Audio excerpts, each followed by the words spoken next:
Yeah,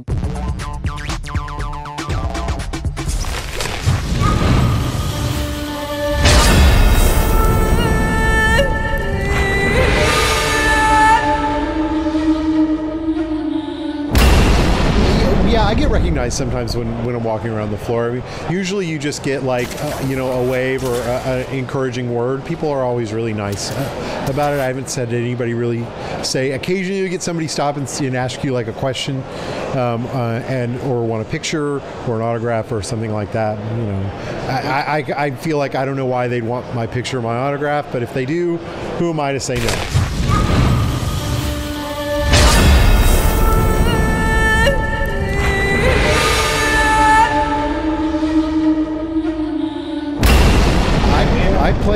I play with regular. I mean, all Blizzard people do. Like we're out there. We're playing.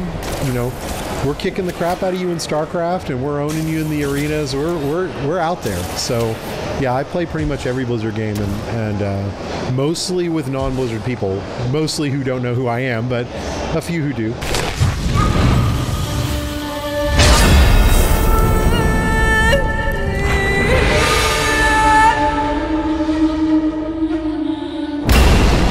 I would say that the thing that I'm most excited about is the rune system, which is basically a system that lets you to use items that drop in the world to modify your skills. And you can do that to basically completely change the, you know, some ways you can just modify little things about the skill. Like you can make it do more damage or you increase its area of effect. But if you prefer, you can, a lot of runes let you completely change the nature of the skill. So you could say, take chain lightning and turn it into a fan, you know, lightning ability that does damage to everyone in front of you as opposed to kind of jumping from target to target. So you completely change the nature of some abilities.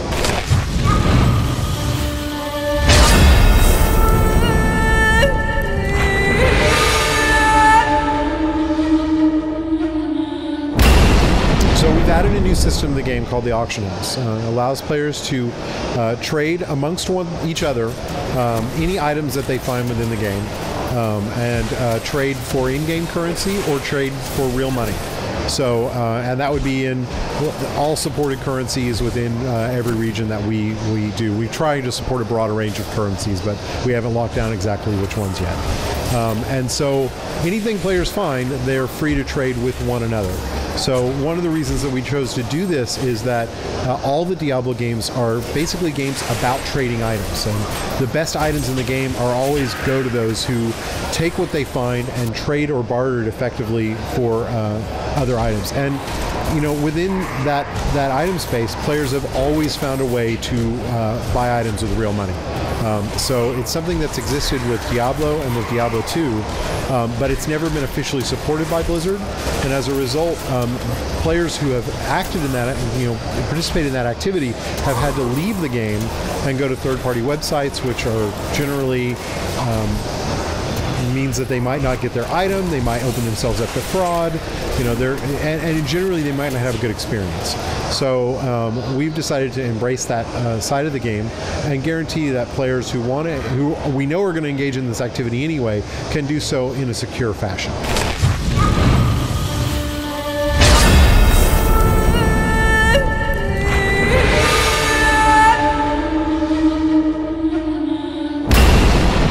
The basic process was the first thing that we did was have a lot of meetings with the team as it existed at the time to discuss essentially various different aspects of the game. Like what do we want to do with classes? What do we want to do with combat? What do we want to do with co-op? What do we want the focus of the game to be? What's important about the Diablo universe to carry forward? How important is story?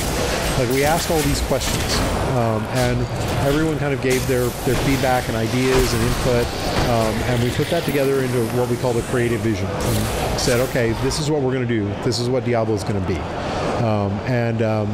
Then the next step is proving the individual elements. So starting first and foremost with gameplay. Gameplay is always the first place we start. So, you know, the very first thing we did was build the barbarian, give him a really cool skill, give him some monsters to fight, and we worked on that until it was fun. And then from then on, it's essentially that process just goes over and over again. We pick a new feature, we implement it, we play it, we iterate it on it until it's fun. A lot of development teams tend to go through this, what they call a pre-production, production, and post-production process, and they segment. They say, well, the first 6 months is pre-production, and then the next year is production, and then the next year and a half is post-production, or however their schedules are. We don't do that. We say every feature goes through pre-production, production, post-production, self-contained within itself. And so we've constantly have different parts of the project at the different stages depending on how complete we feel that feature is.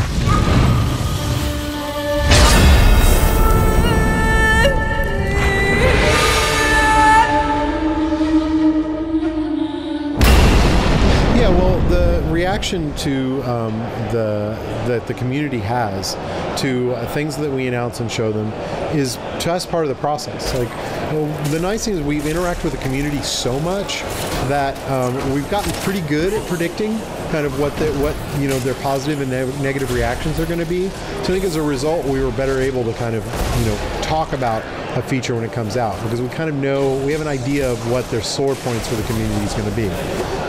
But we still get surprised. We still put things out and get a reaction that we didn't expect, sometimes because it's a miscommunication, and sometimes because it's something we didn't consider. So having a good relationship with the community means that we can get that feedback and react to it, and react well to it. So yeah, we consider that, when I was talking earlier about the process that we go through of iterating on that, part of that iteration comes from feedback from the community, and we consider it key to how we make games at Blizzard.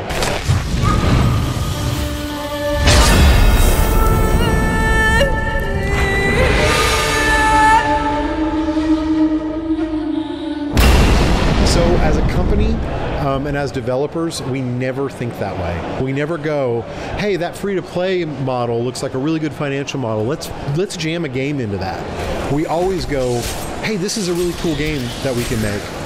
And then later on, usually after we've built most of the game, we go, how are we going to make money off this? Like, what kind of model is going to fit this? So the financial model can have a big impact on game design, but it shouldn't. The game design and the game should have the impact on how the guy, playing it should be the main impact. So free-to-play models, I'd say more than most, have a big influence on how you design your game. So we would only go for a free-to-play model if it fit the design of a game we'd already made. So we never go in that direction. We always go the other way.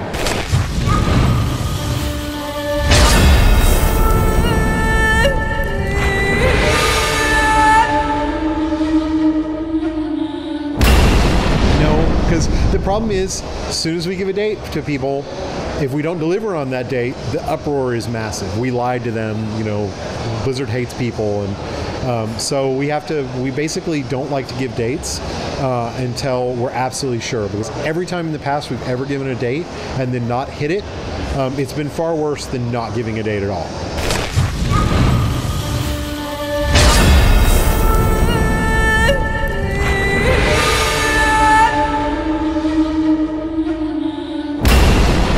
I think that if anyone who says the PC is dead should really look at our sales figures, and I think they speak for themselves, because we're PC and Mac and we do just fine. So if anything, I would say that a lot of the developers looking at the PC and deciding that it is a dead format has really opened the door for us to be even more profitable, because we have less competition. That kind of sucks for us, because we like competition. Like, we like to have the bar risen for us. And so, we think it's a viable platform. If people make content on it, people will come to the platform. So PC's not dead. It's not going anywhere. If you take all the consoles and combine them together, they wouldn't hit 1/10 of the install base of PCs.